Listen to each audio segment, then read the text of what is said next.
What's good, YouTube? Hey, man, we reacting to Aaron Hernandez, the NFL serial killers, the stories of Aaron Hernandez. This is crazy. I ain't gonna lie. This might be the craziest shit I ever heard, bro. A serial killer in the NFL. I mean, I don't really know who he is, bro. I think this is way before my time. So I don't know, bro. But hey, we about to get into it. Make sure you drop a like, hit that subscribe button, turn on post notifications. Hey. In 2013, the world was shocked by the arrest of Aaron Hernandez, a former star tight end for the New England Patriots.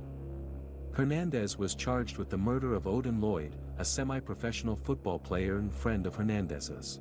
Ooh. The evidence against Hernandez was overwhelming, and he was eventually found guilty of first-degree murder and sentenced to life in prison without the possibility of parole. The case against Hernandez was complex and involved many twists and turns, including the discovery of other crimes that Hernandez had committed. In today's video, we will examine the details of the Aaron Hernandez case and explore the fascinating story behind one of the most high-profile criminal trials in recent history.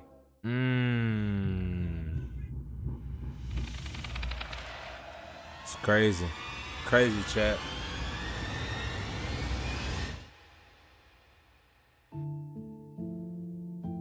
Aaron Joseph Hernandez came into this world on November 6, 1989, in the city of Bristol located in Connecticut.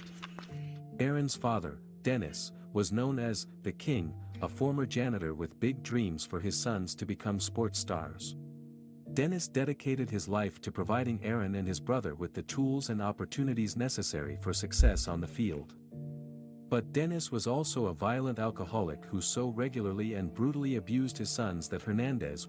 I knew it was something, bro. It's always something behind, like, the reason why shit like this happens, bro. Was said to show up to high school practice with clear signs of beatings on a regular basis. I picked up the phone once to call, to seek help. His brother Jonathan said about alerting the authorities to their father's violent beatings. And his response was, "Call them." And he handed me the phone, and he said, "I'm going to beat you even harder, you and your brother, and they're going to have to pull me off of you when they knock down the door." He was our king, he was our leader, and it's just, that was our dad. But there were times with alcohol where he would come home, and if it wasn't a good day, you felt it.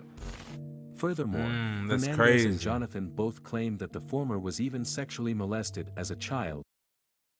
Oh my God, chat. Though not by his father. Hernandez was reportedly forced to perform oral sex on an older boy for years, starting when he was just 6. Following this near-constant stream of both physical and sexual abuse, Hernandez's world was rocked once again when Dennis died from complications after a routine hernia surgery at the age of 49 in 2006. Damn. Those closest to him said that the 16-year-old Hernandez never got over his father's death, despite the abuse he'd suffered at his hands. Nevertheless, Dennis got his wish and did leave behind a son who excelled at football, but one who was also emotionally and psychologically damaged due to the years of abuse of him, his brother, and his mother. And it was after his father's death that Aaron Hernandez started to turn toward a life of violence and crime. Damn. Despite his traumatic childhood and largely because of his football success, Aaron Hernandez was a popular student at Bristol Central High School, where he began dating future fiancée Shayana Jenkins. But he also began smoking marijuana heavily, both before and after football practice. And though the rising football star was soon recruited by the University of Florida, his drug use and budding criminal exploits kept putting black marks on his record. Damn. Though Hernandez received a football scholarship from the University of Connecticut, the school his father had attended and the one his brother also chose to attend, Hernandez was won over by the University of Florida and its legendary coach, Urban Meyer. Though he had a promising path laid out before him, Hernandez started behaving ever more recklessly after discovering that his mother, Terry, began dating his cousin's husband. God, that's crazy. That's crazy, chat. The trauma of his father's death. And then, in 2006, Hernandez's troubles got worse when he suffered the first serious injury of his football career. "I saw him get hit, and I saw him go down. And he didn't get back up," said Lori Belmonte, a nurse who watched it unfold from the stands. "He must have been totally out of it because they called the ambulance that was standing by. And so the EMTs immediately came up on the field and got him and took him." At the time, the neurological link between collisions on the football field and chronic traumatic encephalopathy, CTE, hadn't yet gained the widespread acceptance that it has today. And while Hernandez seemed to recover from his injury and went back to playing the game he loved, it now appears likely that hits like this began to change him at a fundamental level. Damn. Hernandez arrived at the University of Florida in January 2007 and quickly became the best tight end on the team. He also ramped up his drug use, neglected his academic coursework, and grew even more unhinged. Damn. "I was so immature, just reckless," Hernandez later said in a taped phone call from jail. For one, in April 2007, police were called to a local college bar in Gainesville called The Swamp, after Hernandez got into a fight with the manager over a $12 bar tab and sucker punched in the left ear, leaving him with a ruptured eardrum. However, Hernandez then called in Coach Meyer to sort the matter out. The team had high-powered lawyers ready to handle such incidents, and the felony battery charges against the star athlete were quickly dropped. Though his star was growing on the field, his image off the field was only worsening. Hernandez soon failed a drug test and was subsequently suspended for one game. As he himself put it, "Every time I was on the field I was high on weed." Damn. Not long after, he took his infamous 2009 Glock brandishing selfie, to go along with the equally infamous gang signs selfie he'd taken 2 years earlier, that would become one of the defining images of his troubled life. The trouble reached a new level when Hernandez actually used his guns. In 2007, for example, Hernandez was questioned by Gainesville police alongside 3 other Florida players and another individual in a double shooting. Damn. According to ESPN, a shooter struck 3 young men named Randall Carson, Justin Glass, and Corey Smith as they were waiting at a Gainesville traffic light after leaving a nightclub on September 30, 2007. While Smith was shot in the head and Glass was hit in the arm, both survived. Carson described the individual as Hispanic and later picked Hernandez out of a police lineup. Hernandez refused to talk to police and even slept during an interrogation. In the end, no definitive motive was uncovered and no charges were filed against Hernandez after Detective Tom Mullins, who was later assigned to reinvestigate the case, determined that he was not the shooter. Carson also later said he never saw Hernandez, but thought it might be him because they had words earlier at the club. It remains an open question as to whether or not the rising football star had escaped justice once again. That's crazy. But whether he did away. or didn't, his reputation as a tight end was only growing. At the age of 20, the New England Patriots picked up the exceptional yet troubled young star in the 2010 NFL Draft. But his legal troubles were about to get much, much worse. Things continued to spiral out of control for Aaron Hernandez when he was investigated for a double homicide committed on July 16, 2012, near Boston's Cure Lounge. Victims Daniel Jorge Correa de Abreu and Safiro Teixeira Furtado were shot and killed in their car, and Hernandez later became the prime suspect when witnesses said they saw him pull up beside their car and say, "What's up now?" N*****, before firing 5 shots into the vehicle. Reportedly, the trouble began earlier that evening inside the nightclub when the victims accidentally spilled a drink on Hernandez.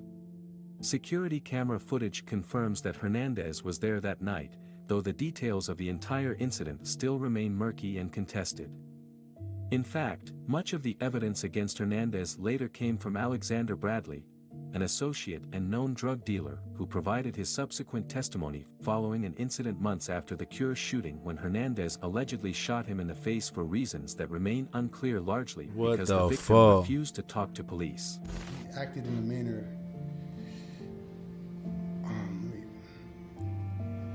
like a tough guy all the time, like is the way I would explain it. He didn't really like people staring at him. He had a problem with things that most people don't have a problem with. He bumped into Mr. Hernandez and his drink splashed up and spilled on him. Mr. Hernandez and some got on myself as well. How much of the drink? A lot of it or a little or? No, just like a splash, more or less. He wound up saying yo again, and then they turned, and then he started firing rounds into their vehicle. Did he say something before he fired? Before he fired the gun, he was like, "What's up now?" And he started firing shots. After they turned, because originally they didn't know we were there, so after he got their attention by saying yo, when they turned, he said, "What's up now?" and started firing shots into the car. How many shots did you hear fired? He fired 5 shots, 5 rounds. Bradley survived the shooting but never forgave Hernandez, later texting him, "You left me with one eye and a lot of head trauma." With Bradley's story, Hernandez was indicted on murder charges for the Cure shooting on May 15, 2014. His trial began in March 2017, with Bradley saying Aaron Hernandez killed the pair and Hernandez saying it was Bradley. Ultimately, Hernandez was found not guilty, some say because the investigation was sloppy and no physical evidence was introduced. That's crazy. According to Jose Baez and George Willis's unnecessary roughness, inside the trial and final days of Aaron Hernandez, one of the critical mistakes investigators made during the initial crime scene investigation was to carelessly leave the victims' bodies inside their vehicle even as it was towed away as evidence. This was a major violation of police protocol that disturbed the crime scene and helped make for a lack of physical evidence tying Hernandez to the shooting, all but assuring a not guilty verdict. I believe Aaron Hernandez was wrongfully convicted because there's a lot of information that did not come out in the Odin Lloyd case that could have and should have come out. He was prosecuted under what is called the joint venture theory, which means the prosecution had no idea who pulled the trigger.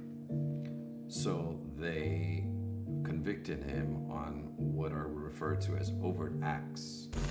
But while Aaron Hernandez may have gotten lucky and escaped justice for this shooting, its trial unfolded after he'd already been convicted of another murder, one that ended his football career and sent him to prison for what would remain of his short life. Damn. Odin Lloyd, a semi-professional linebacker for the Boston Bandits football team, was dating Shania Jenkins, the sister of Aaron Hernandez's girlfriend Shayana Jenkins. Though he and Hernandez developed a relationship thanks to their shared connection, their story ended in bloody fashion when Aaron Hernandez killed him on June 17, 2013. The 27-year-old Lloyd was last seen alive with Hernandez at about 2:30 a.m. in North Attleboro, Massachusetts. Just after, his body was discovered with 2 bullet holes in the chest, with other wounds in the arms and side, in a park less than 1 mile away from Hernandez's home.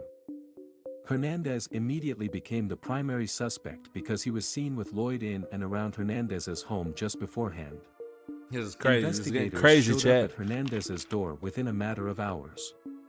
The authorities uncovered a blunt with Hernandez's DNA near the scene as well as video evidence that showed Hernandez, gun in hand, entering his mansion along with 2 other men shortly after neighbors reported hearing gunshots in the area. Aaron Hernandez was arrested on June 26, 2013, and charged with a litany of crimes. He soon pleaded not guilty to 6 charges that included first-degree murder, unlawful possession of a firearm, and possession of a large-capacity firearm.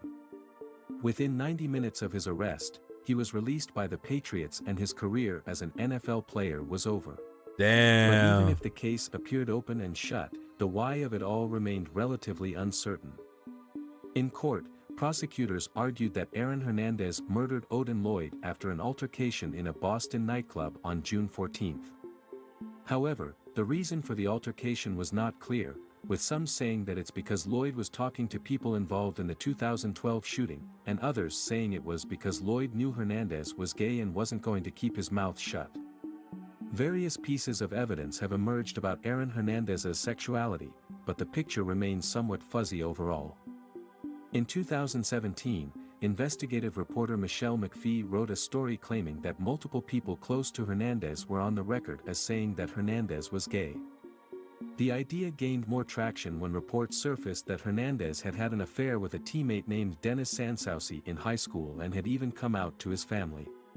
I could see the betrayal in her face when I mentioned the man Hernandez had an affair with, Baez, who once served as Hernandez's attorney, said of a conversation with Hernandez's fiancée Shayana Jenkins, with whom Hernandez had a daughter in 2012. Even Hernandez's defense lawyer, George Leon Tyre, claimed Hernandez struggled terribly with his homosexual tendencies. Damn. Aaron and I talked about his sexuality. This man clearly was gay, acknowledged the immense pain that it caused him. He also came out of a culture that was so negative about gay people that he exhibited some self-hatred. It's unclear whether or not Lloyd had mocked Hernandez about this issue or threatened to expose him to his fiancée, but the NFL star's sexuality and Lloyd's purported knowledge of it remains a key theory on the motive. Motive aside, Aaron Hernandez was found guilty of Lloyd's murder on April 15, 2015 and was sentenced to life in prison without the possibility of parole. Hernandez was never going to get out, but within 2 years, he'd be dead. In the words of the Boston Globe, Aaron Hernandez was strangely content while in prison. "I have a TV in my cell. And yes, I still root for my squad and still love all the ones I love," he wrote in a letter in 2016. Some speculate he was content because he no longer had to hide his sexuality behind bars or put up with the enormous pressure of being an NFL star. He even admitted to Jenkins that he'd never felt more at ease. There's a lot of things that he was afraid to personally tell me, things that I could have not necessarily cured, but I could have helped. I could have told Jose, I could have, extended my ear out, and I don't know, it hurts. However, despite appearing content at times, it became evident that Hernandez struggled with life in prison. Prison can be a monotonous and uneventful place, according to Larry Levine, the founder of Wall Street Prison Consultant and a former 10-year inmate who now aids those preparing for incarceration. For many, their main focus is looking forward to their release date. For Hernandez, the reality was that he would never be released. Tragically, on April 17, 2017, rumors about Hernandez's sexuality and possible connections to Odin Lloyd's murder were publicized on a prominent Boston-area radio show by McPhee. It is still uncertain, but it is suggested that the rumors might have contributed to Hernandez's ultimate decision. Aaron Hernandez took his own life on April 19th at the age of 27. That's crazy. That's crazy, Chad. That's crazy. He was found hanged in his cell with a suicide letter to his fiancée, in which he pleaded for her to tell my story fully but never think anything besides how much I love you. This was the Supreme Yes, the Almighty's plan, not mine. The book on Hernandez was now closed, even if the Lloyd case was not. Aaron Hernandez's murder conviction was abetted after his death because he died by suicide before his appeal could be heard. The now-deceased Aaron Hernandez would forever be known, more than anything else, as a murderer in the eyes of the law as well as the public. Damn. Thank you so much for watching the whole video. If you had fun or learned anything, do me a favor, like, subscribe, comment, share. We'll do that. Not gonna lie. Y'all think he did, bro? It's like, I don't know, bro. Did he do it or not? You know what I'm saying? He probably did, but I don't know. Make sure I drop a like, hit that subscribe button, turn on post notifications. I'm out. Peace.